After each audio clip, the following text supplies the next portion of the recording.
So you're finished here today. Today we're going to be talking about omega-9 fatty acids, and after that we're going to be talking about omega-7 fatty acids, and then we're going to be talking about polyunsaturated fats too, just as well. Omega-9 fatty acids, omega-7 fatty acids, because I already did the other ones. I'm doing this.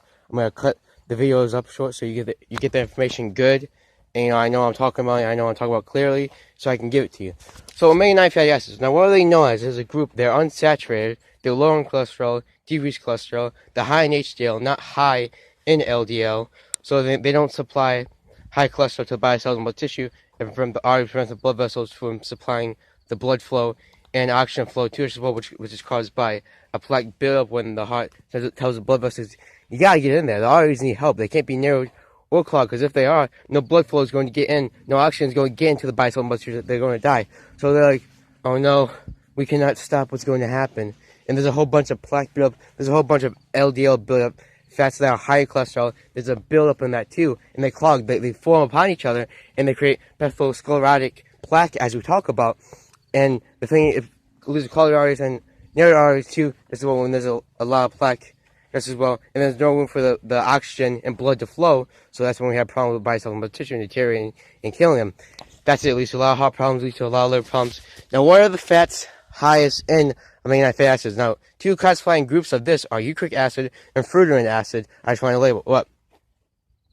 We have palm oil, sesame oil, we have soybean oil, we have pecan oil, we have pineapple oil, we have salmon, we have herring, we have nuts, seeds, canola oil, we have sunflower oil. So we have a lot of things. Let's count from the beginning. So we have sunflower oil, we have canola oil, we have olive oil, we have soybean oil, we have sesame oil, we have pine nut oil. All that sunflower oil, as I just listed, too. This as well. We got herring, we got salmon, we got nuts and seeds, we got pecan oil, just as well, along palm oil, and that's pretty much the video for you today, guys. So I hope you like and subscribe, and just keep watching my videos, because I really want to get to, I'd say, probably 100 subscribers. It's been a very emotional, very good experience being on Brown Stick Fitness, making videos for you guys. It's thing I love to do, even though sometimes it may be hard, may be challenging to remember all this stuff, and at the same time I'll do it to my best of knowledge, and I'll make the videos that it gives you guys the information that you need, that are really, really crucial. I'll do that. Bye, guys. Love you guys. Brown Stick Fitness. What's up, guys? Brown Stick Fitness. Today we're going to be talking about omega-7 fatty acids. So we're going to be looking at an overview of it, but mainly it's just going to be talking about the foods that are highest in. So it's highest in berry oil, buckwheat oil, olive oil, butter, avocados, eggs, breast milk too. Breast milk, yeah. Macadamia oil. We have buckwheat oil, berry oil, citrus oil. We have herring. We have eel. We have fish. We have seafood. We have dairy, we have meats, citrus oil, avocados, eggs, and along with that, it's mainly just found in oils, it's mainly found in poultry, it's mainly found in lots of seeds, citrus as well, along with grains, it's found highest in the fat is omega-7 fatty acids. Anyways, to be looking at that, let's go over the foods that are highest in. So first we have Parmesan cheese, we have mozzarella, we have Gouda cheese, and along with that we have blue cheese. But along with that, with mozzarella cheese, we have dairy, we have cheddar cheese too, just as well, and we also have olive oil, we have butter, we have eggs, we have avocados, buckwheat oil, berry oil, eel, we have breast milk, we have yeast too, just as well. We have all those kind of foods that I wanted to kind of talk about right now, and I'm pretty sure I got everyone down for you guys. So we're gonna be wrapping it up. But what is omega-7 fatty acids? Now, go in the video that I talk about all the fats and all that. You get to know. So carbon buildup is 7, and every fat that has a name. So omega-3 fatty acids, omega-6 fatty acids, omega-9 omega-7 fatty acids. They all have the carbon group basing to their name, basically to the description of what the specific fat is. That's what the carbon buildup is going to be. Anyways, let's talk about that. So this group, it's unsaturated, it's low in cholesterol, decreased cholesterol, it's a really good fat, it's a good fat, and it's not high in cholesterol like LDL, it doesn't have LDL buildup, it has an HDL buildup, so it's really good for our heart and our liver too, and maintaining the connection to making sure that we're getting oxygen and blood to the body cells and muscle tissue, and there's no problems like narrowed arteries, like clogged arteries too, just as well. And the thing about this, even if foods, even if the fats can be highest in specific oils, specific nuts, specific cheeses too, just as well, and grains, they're still going to, and like eggs, when we look at that, when we look at dairy, when we look at all that stuff, and animal-based products too, just as well, that we found highest in omega, that would be found as highest in fatty acids too, as well, along with fats. The thing about that is that there's always going to be LDL, HDL in food. LDL is already given. You need to find the foods that are lower in LDL that have a higher amount of HDL. Like I'd say 9 grams of monounsaturated fats, lowering cholesterol, decreased cholesterol is not an LDL buildup, doesn't have a high cholesterol buildup, has a low cholesterol buildup, so it's really good for the heart and liver, and just keeping our hearts and livers in our best condition that we could possibly keep them in. But the thing about make sure it has like 9 grams of that, and then 3 grams of polyunsaturated fats, because we still want that balance. We want that balance of fats, of both fats, of LDL, of HDL too, just as well, to decrease cholesterol, to lower cholesterol, and maintain it. To stabilize it too, if you don't want more of one, because when we have more of one, it's kind of corrupt, and that one kind of takes over. And even if it's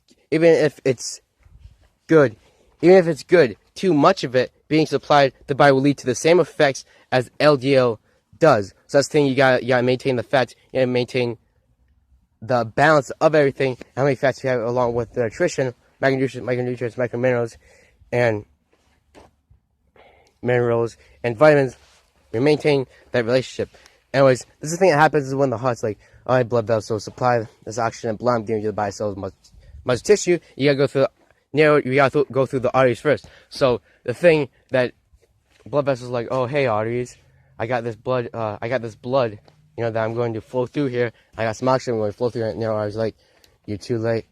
I'm already dead. I don't feel so good. Anyways, yeah, it's like that. So basically, a lot of atherosclerotic plaque builds up because of LDL. It's just a bunch of LDL stuck together, and that creates a formation which infects the artery too, just well, it leads to a barrier, a wall that blood vessels not get to.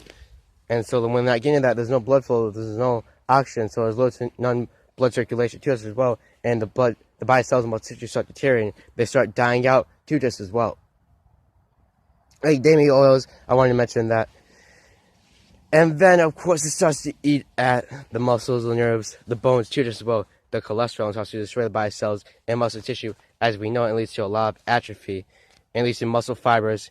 Now, even if we had a high amount of muscle fibers, if they went to simple to low, if they had the correct amount of energy, we talk about the metabolism going to catabolic breakdown, breaking down the food, processing it, synthesizing it, and releasing energy from that point on and requiring it. And the anabolic breakdown, the thing about this is that won't matter because it will all be lost. The muscle fibers, they'll all be destroyed. Muscle fiber type 1 and type 2 will be destroyed. Two, yeah, they might be more, they have a high capacity to grow, so there might be more of them, and they might have a higher capacity to kind of maintain staying relevant. But the thing about it is, doesn't matter, they'll still be destroyed.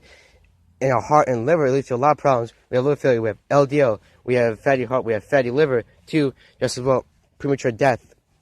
We have all this kind of stuff, and cholesterol spikes.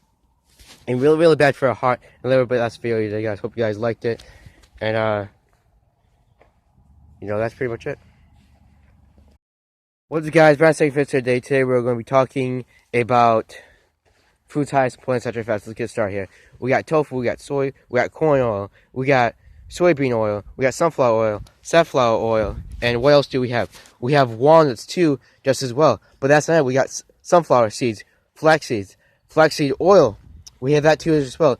And tuna, trout, herring, salmon. I just wanted to mention that to make sure you guys get that information right there so far. So that's basically it. And we're going to talk about the rest. So what is polyunsaturated fats? So it's saturated, so it's high in cholesterol and can increase cholesterol and cause these complications with the heart and liver too in the body. But the thing about this is that it's literally just LDL. It's a low density lipoprotein that's high in cholesterol. That's why cholesterol divides all muscle tissue, which deteriorates it and kills them too. Just as well, the thing about it leads to narrowed arteries, clogged arteries, heart failure, fatty heart, liver failure. When all that LDL is surrounding the heart. It's preventing it. It's preventing the blood vessels from doing the job of supplying delivery oxygen to the body cells and most tissue. But the thing about this is that guess what? Do you know those like points where you get to like a stop? I forgot what you call them. Like an obstacle. It's like an obstacle where every time the blood vessels, they cannot get through the arteries, and the arteries cannot get the oxygen and blood flow to the body cell and muscle tissue, so they basically deteriorate. So the thing we have there too is just basically that it's saturated, it's high in cholesterol, and it increases cholesterol, around like HDL, which is good in cholesterol, the good fats that decrease cholesterol and lower cholesterol, and maintain it and lower it too just as well, which just increases it and makes it really, really, really unstable, which causes really big complications with the heart and liver too just as well. So when we talk about that, let's go back. So the heart's like, okay, blood vessels, you got. I'm gonna give you the oxygen. I'm gonna give you the blood. You gotta get through the arteries to the body cell tissue. They need it. They're gonna die. I mean, you gotta give it to them.